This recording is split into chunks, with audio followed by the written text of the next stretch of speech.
Old Iron. One day, James had to wait at Edward's station till Edward and his train came in. This made him cross. "Late again!" he shouted. Edward only laughed, and James fumed away. "Edward is impossible," he grumbled to the others. "He clanks about like a lot of old iron, and he is so slow he makes us wait." Thomas and Percy were indignant. "Old iron!" they snorted. "Slow! Why, Edward could beat you in a race any day." "Really?" said James huffily. "I should like to see him do it." One day James's driver did not feel well when he came to work. "I'll manage," he said. But when they reached the top of Gordon's Hill he could hardly stand. The fireman drove the train to the next station. He spoke to the signalman, put the trucks in a siding, and uncoupled James ready for shunting. Then he helped the driver over to the station and asked them to look after him and find a relief. Suddenly the signalman shouted, and the fireman turned round and saw James puffing away. He ran hard, but he couldn't catch James, and soon came back to the signal box. The signalman was busy. "All traffic halted," he announced at last. "Up and down main lines are clear for 30 miles, and the inspector's coming." The fireman mopped his face. "What happened?" he asked. "Two boys were on the footplate. They tumbled off James when he started. I shouted at them, but they ran like rabbits." "Just let me catch them," said the fireman grimly. "That'll teach them to meddle with my engine." Both men jumped as the telephone rang. "Yes," answered the signalman. "He's here." "Right. I'll tell him." "The inspector's coming at once. He wants a shunter's pole and a coil of wire rope." "What for?" wondered the fireman. "Search me, but you'd better get them quickly." The fireman was ready and waiting when Edward arrived. The inspector saw the pole and the rope. "Good man," he said. "Jump in." "We'll catch him!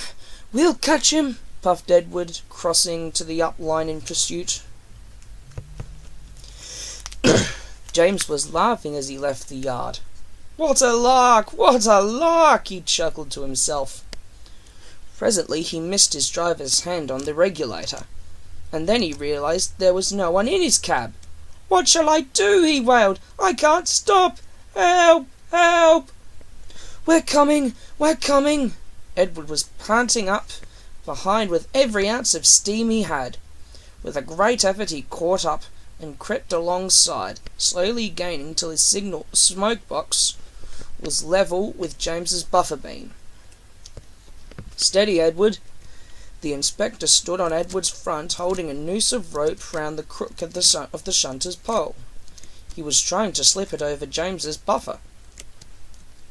The engine swayed and lurched. He tried again and again. More than once he nearly fell off, but just saved himself. "At last! Got him!" he shouted. He pulled the noose tight and came back to the cab, safely. Gently braking so as to not snap the rope, Edward's driver checked the engine's speed, and James's fireman scrambled across and took control. The engines puffed back side by side. "So the old iron caught you after all," chuckled Edward.